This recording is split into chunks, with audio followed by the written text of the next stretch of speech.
From real human skeletons hidden in pirate scenes to a secret basketball court inside a mountain, Disneyland harbors bizarre secrets most visitors never discover.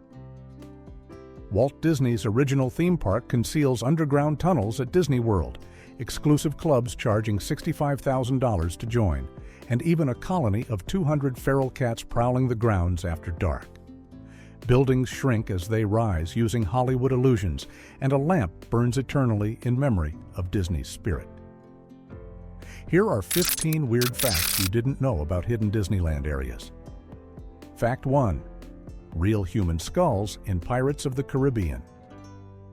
When Pirates of the Caribbean first opened its doors to guests in 1967, the attraction featured something that would shock most visitors today: real human skeletons.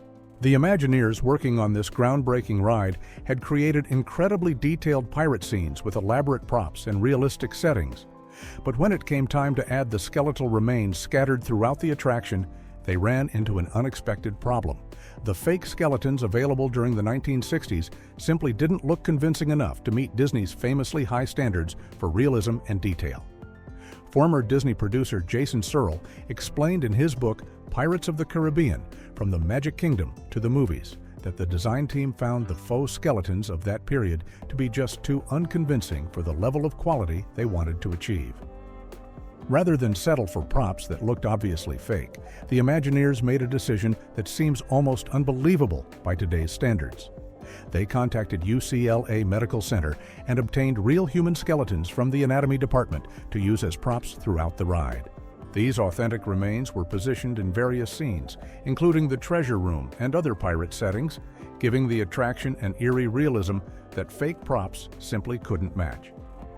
As the years passed and technology improved, Disney gradually replaced most of these real skeletons with increasingly sophisticated replicas that could finally match the realism of actual human bones.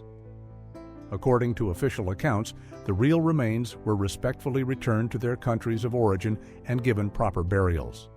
However, despite these assurances, persistent rumors continue to circulate among Disney fans and cast members that at least one real skull was never replaced and remains on the attraction to this day.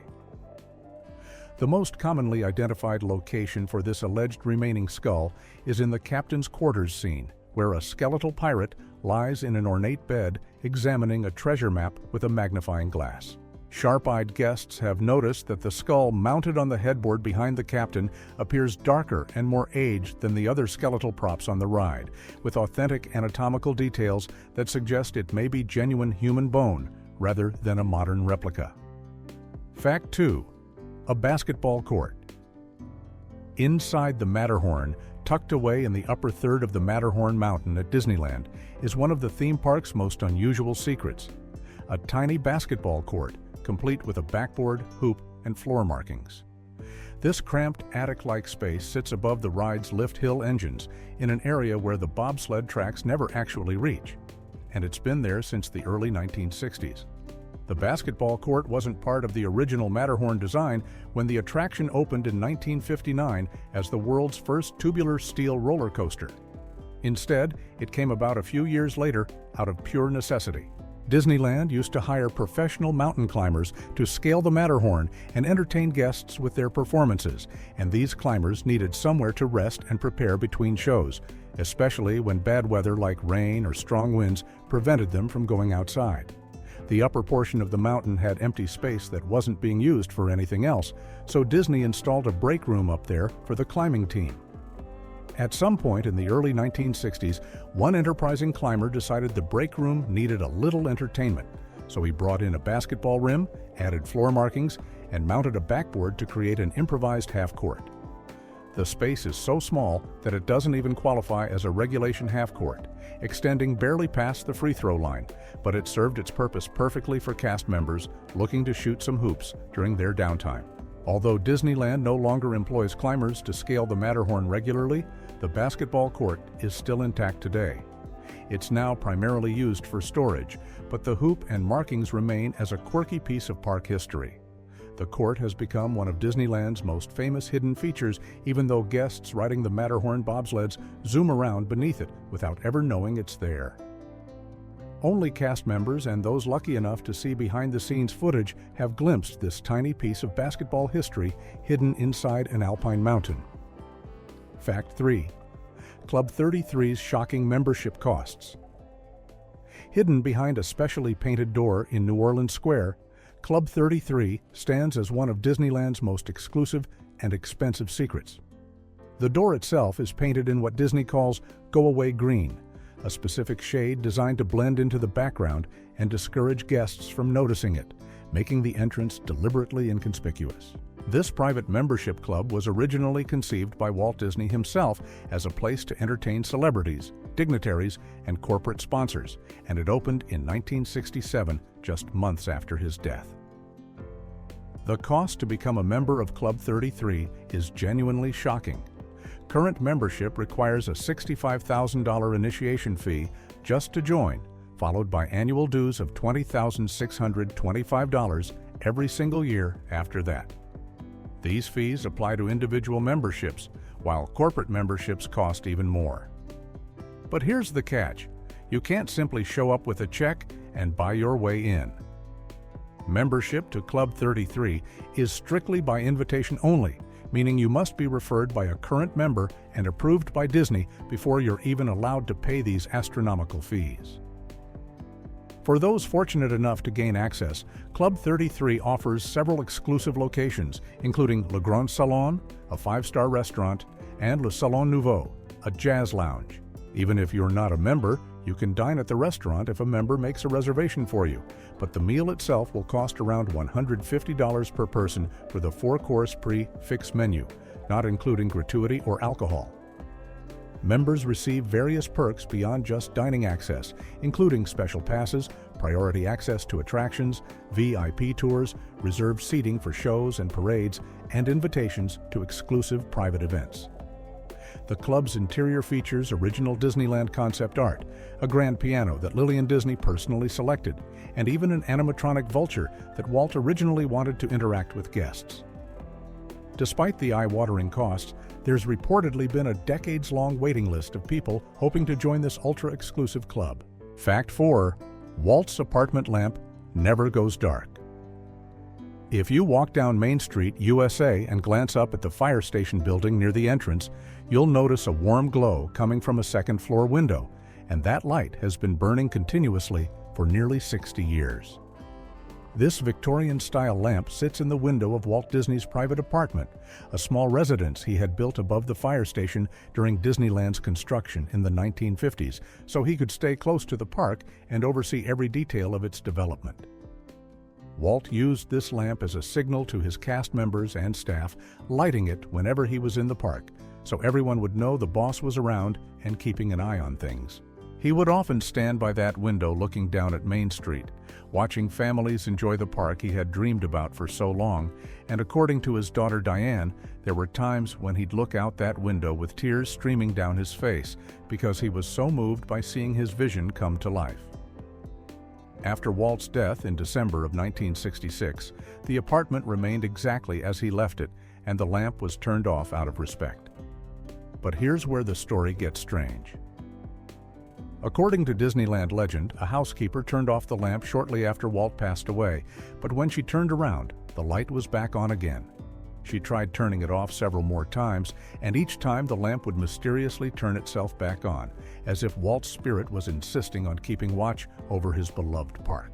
Whether you believe in the supernatural or think it was just an electrical quirk, Disneyland made the decision to keep that lamp burning every single day and night as a permanent tribute to Walt Disney.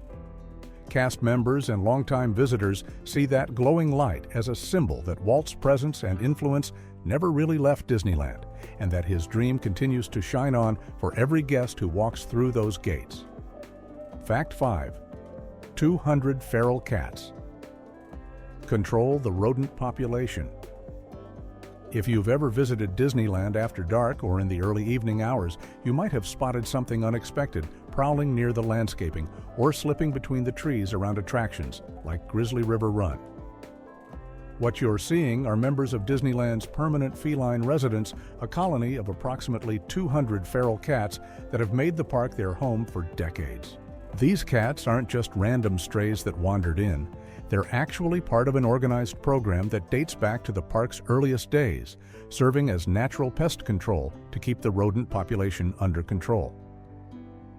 The story goes back to Disneyland's opening years in the 1950s, when feral cats were first discovered living on the property. Rather than removing them, park officials realized these cats could serve a valuable purpose by hunting the mice and rats that would otherwise be drawn to the food and trash generated by thousands of daily visitors. Over time, Disney developed a comprehensive system to care for the cats while allowing them to do their job. The entire colony has been spayed and neutered to prevent overpopulation, and cast members maintain feeding stations throughout the park where the cats receive regular meals. If any cat shows signs of illness or injury, the park provides necessary veterinary care to keep the colony healthy. Most of these cats are nocturnal creatures who prefer to stay hidden during the busy daytime hours when crowds fill the park, which is why many visitors never see them. But they typically emerge at night to patrol the grounds and hunt, keeping Disneyland's pest problem minimal without the need for traps or chemicals.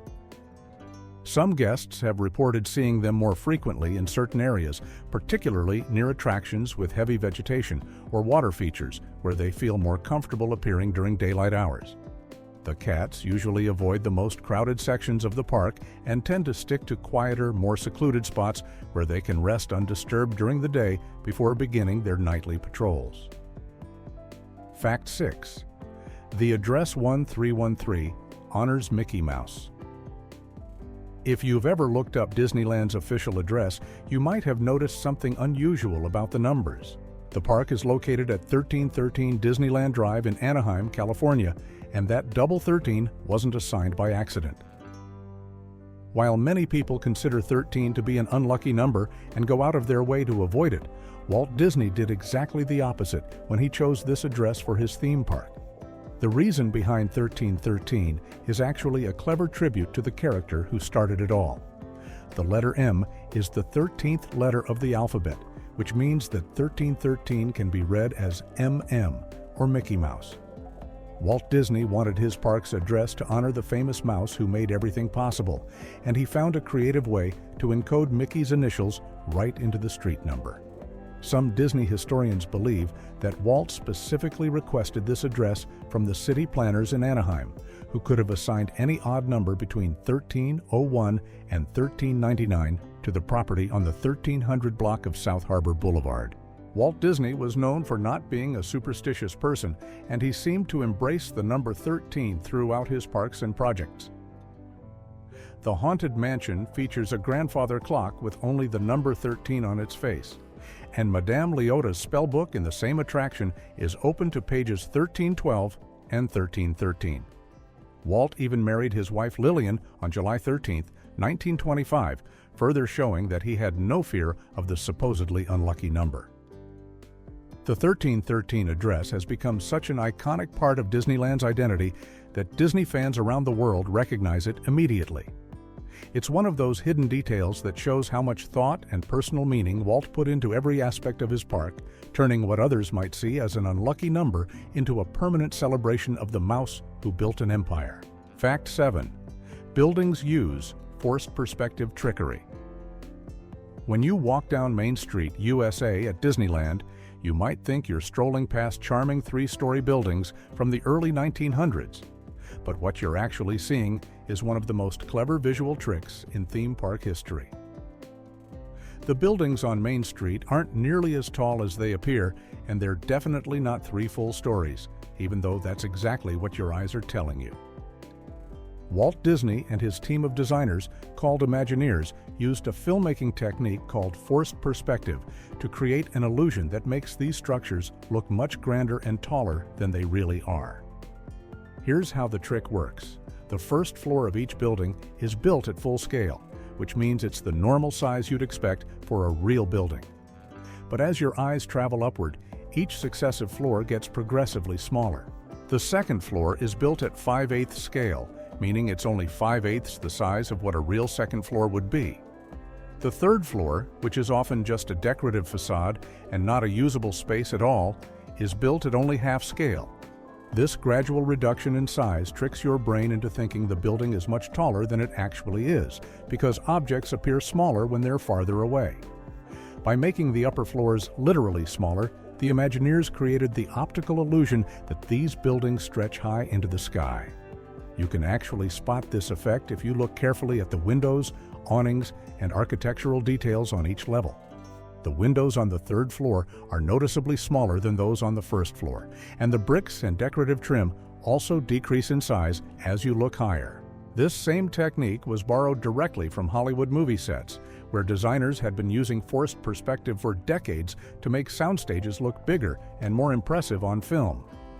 Walt Disney understood these tricks intimately from his years making movies, and he applied them brilliantly to make Disneyland feel more magical and immersive than any amusement park that had come before it. Fact 8. A secret picnic area. Outside the gates, most visitors to Disneyland have no idea that just steps away from the main entrance, there's a completely free picnic area where families can enjoy their own food without ever stepping foot inside the park. This hidden gem is tucked away on the west side of the main entrance near the tram loading area, and it's available to anyone who wants to use it at no charge. The picnic area features multiple tables with chairs, large shade umbrellas to protect guests from the California sun, and a set of convenient lockers where you can store your coolers, utensils, picnic gear, and any food you've brought from home.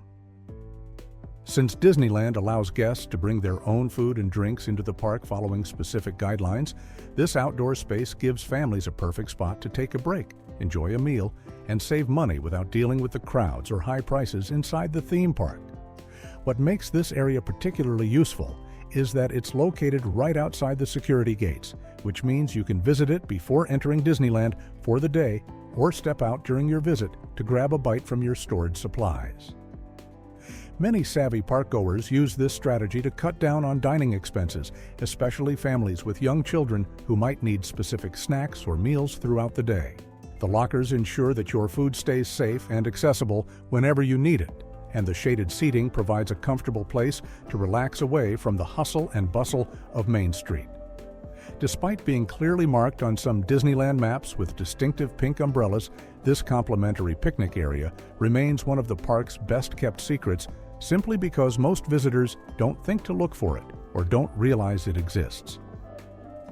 People rushing to get through the gates and start their Disney adventure often walk right past it without a second glance, missing out on a genuinely helpful amenity that could save them both time and money during their visit. Fact 9. The Evil Queen appears in a hidden window. If you've ever ridden Snow White's Enchanted Wish in Fantasyland, you might have completely missed one of Disneyland's most cleverly hidden details positioned directly above the attraction. There's a small window tucked high up on the building's facade where the Evil Queen herself occasionally appears, peering down at unsuspecting guests passing below.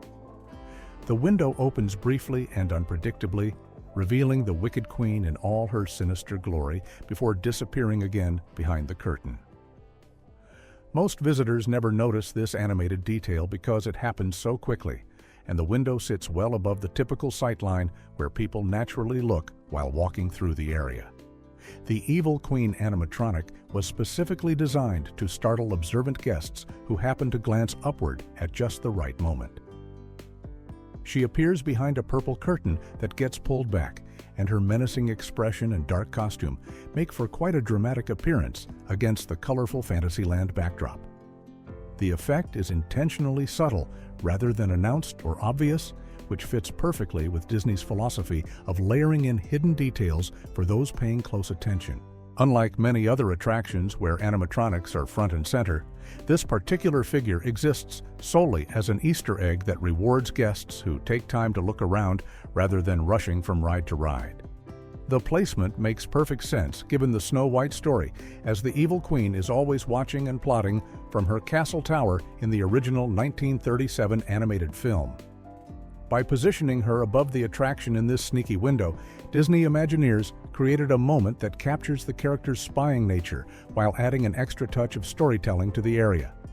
The brief, fleeting nature of her appearances means that even regular visitors to Disneyland might visit dozens of times without ever catching a glimpse of her, making it one of those special discoveries that dedicated Disney fans love to share when they finally spot it. Fact 10. A telegraph plays Walt's opening day speech.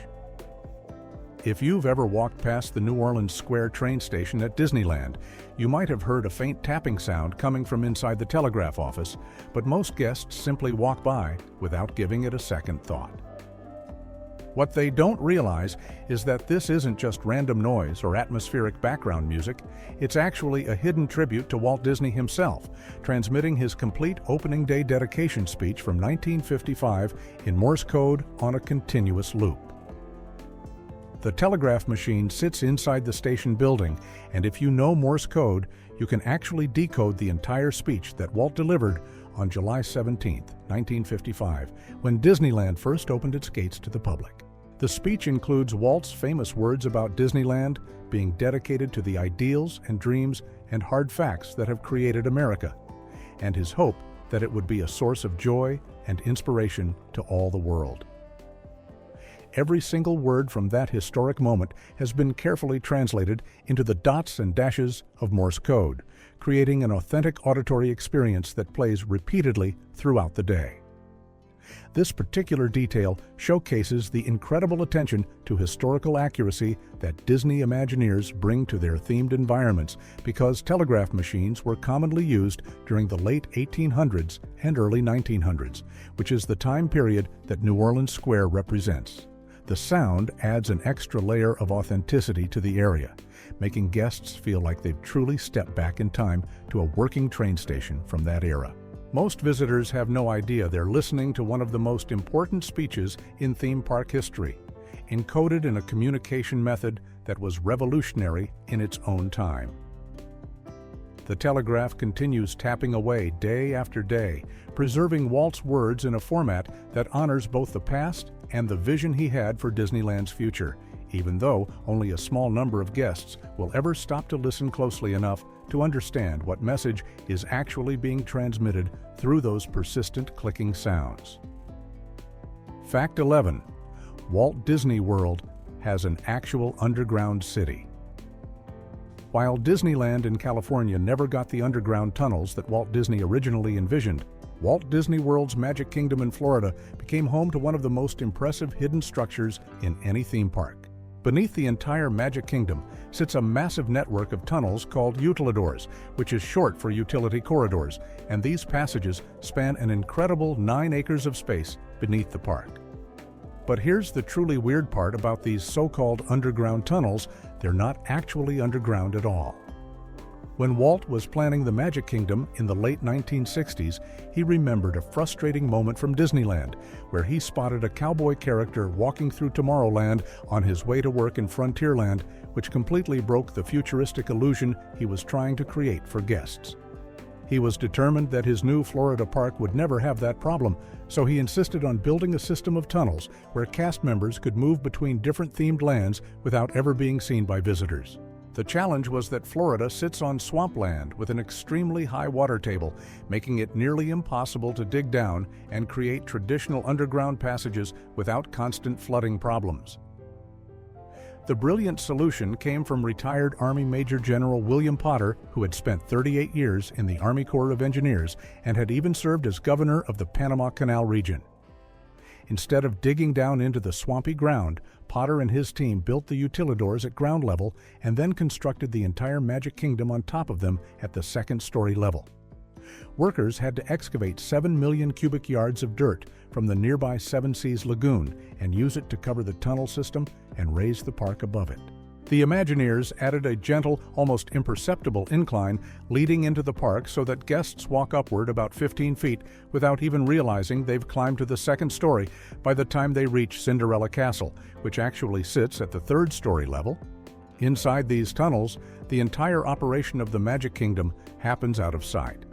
Cast members navigate the corridors on foot or in battery-powered golf cart vehicles to reach their positions in different lands, and the tunnels are color-coded with painted lines on the walls so employees always know where they are. The utilidors house a Swedish-made automated vacuum system called AVAC that sucks trash through pneumatic tubes to a central collection point, eliminating the need for garbage trucks to ever enter the park. There are full kitchens for food preparation, costume departments, employee cafeterias, locker rooms, rehearsal spaces, and even a cast member hair salon called Kingdom Cutters. The only gasoline-powered vehicles allowed in the tunnels are armored cash pickup trucks and ambulances for extreme emergencies. The utilidors opened with the Magic Kingdom on October 1, 1971, and they've been called an underground city ever since, even though technically guests are walking on the roof of that city every time they visit the park. Fact 12. Observation outpost for non-submarine riders. Most visitors to Disneyland's Finding Nemo submarine voyage don't realize there's a completely hidden viewing area that lets you experience the entire attraction without ever stepping foot inside the cramped submarine. This secret spot is called the Observation Outpost, and it's tucked away at the end of the submarine dock, accessible only if you know to ask for it. The Observation Outpost was designed specifically for guests who might not be comfortable with the tight quarters of the submarine or who can't navigate the narrow steps required to board the vessel. Inside this quiet room, visitors can watch the entire underwater adventure unfold on high-definition screens that display live footage from something called a subcam, which is essentially an onboard camera system installed in the submarines themselves. The video feed captures all the colorful scenes, animated characters, and underwater environments that regular riders experience, so guests in the Observation Outpost aren't missing out on the story or the visual magic of the attraction. To access this hidden area, you need to walk through the exit of the Finding Nemo submarine voyage rather than entering through the regular queue line, and then ask a cast member if you can visit the Observation Outpost. They'll direct you to the special viewing room where the lights dim and the video presentation plays just like you're actually riding along with the submarine. This makes it perfect for families where some members want to experience the attraction, but others might have mobility issues, claustrophobia, or simply prefer not to deal with the confined space of the actual submarine. The Observation Outpost essentially functions as Disneyland's solution to making sure everyone can enjoy the Finding Nemo experience regardless of physical limitations or personal comfort levels. It's one of those thoughtful accommodations that Disney quietly provides without advertising it heavily. So many regular park visitors have walked past the submarine attraction dozens of times without ever knowing this secret viewing room exists just a few steps away from the main attraction entrance. Fact 13. The Lily Bell train car requires special access. Hidden among the regular passenger cars of the Disneyland Railroad is one of the park's most luxurious and exclusive experiences that most guests will never see. The Lily Bell is a beautifully restored parlor car named after Walt Disney's wife, Lillian, and it offers a completely different way to experience the classic train ride that circles the park. This isn't your typical open-air passenger car with bench seating where families crowd together to rest their feet. The Lily Bell is an authentic Victorian-era parlor car that was originally built in 1928, making it nearly 100 years old, and it features some of the finest appointments and decorative details you'll find anywhere in Disneyland. Inside the Lily Bell, guests can sit in plush upholstered chairs surrounded by elegant wood paneling, ornate light fixtures, and period-appropriate furnishings that transport you back to the golden age of rail travel.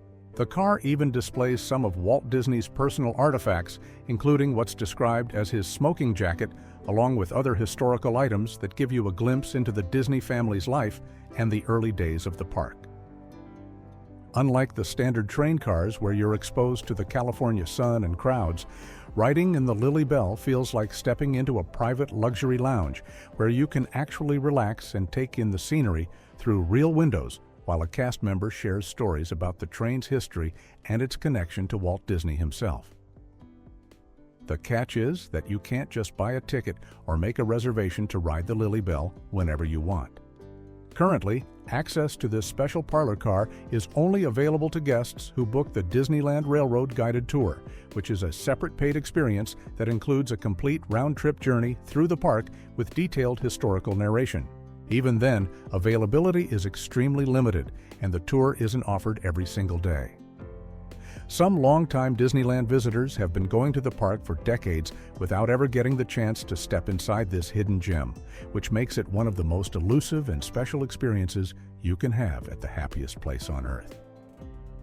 Fact 14. Patrick Bagora's Leprechaun House in Adventureland. Hidden near the entrance to the Indiana Jones Adventure attraction in Adventureland, there's a tiny house that most Disneyland guests walk right past without ever noticing. This miniature dwelling belongs to Patrick Bagora, a leprechaun who has called Disneyland home since the park's earliest days.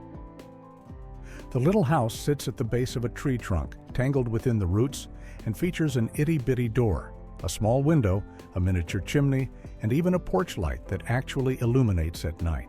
Patrick Bagora first appeared in a Disney Little Golden Book that was published in 1955, the same year Disneyland opened its gates to the public.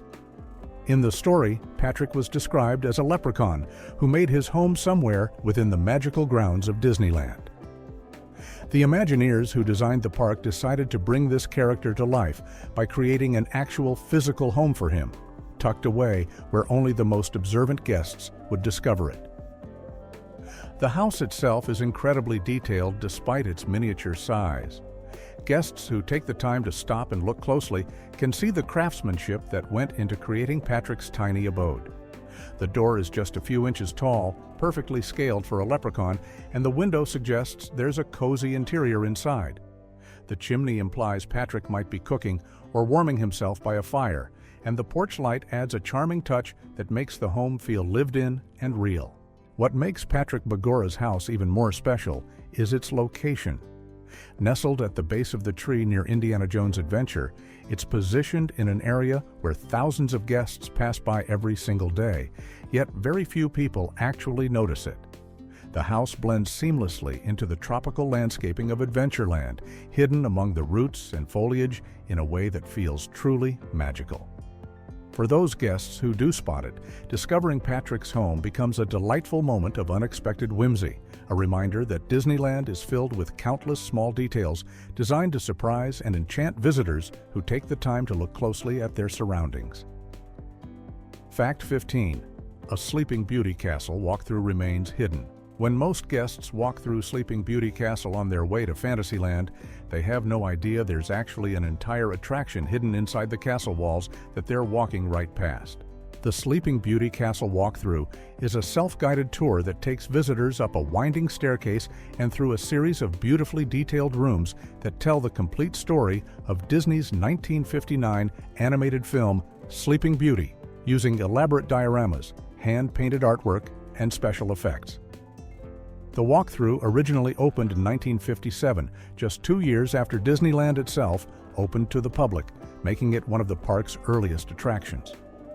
Inside, guests climb narrow stone staircases that feel like they're ascending through an authentic medieval castle, with each turn revealing another scene from the classic fairy tale.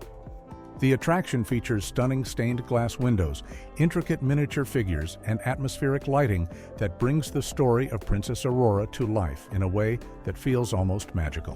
One of the most impressive elements is the appearance of Maleficent as the dragon, created using projected special effects that make her seem to breathe fire right in front of visitors. What makes this hidden gem even more special is how quiet and peaceful it is compared to the rest of the park. While thousands of guests rush past the castle entrance every single day, heading toward popular rides like the Matterhorn or Space Mountain, only a small fraction actually notice the discreet entrance to the walkthrough tucked away on the left side as you pass through the castle archway. The attraction is also completely air-conditioned, making it a perfect escape during hot summer days when the park is crowded and the California sun is beating down. The entire experience takes about 10 to 15 minutes to complete, and because it moves at your own pace, you can spend as much time as you want, examining the detailed artwork and reading the story panels that explain each scene. For guests who appreciate Disney's artistic heritage and want a quieter, more contemplative experience, the Sleeping Beauty Castle walkthrough remains one of Disneyland's best-kept secrets.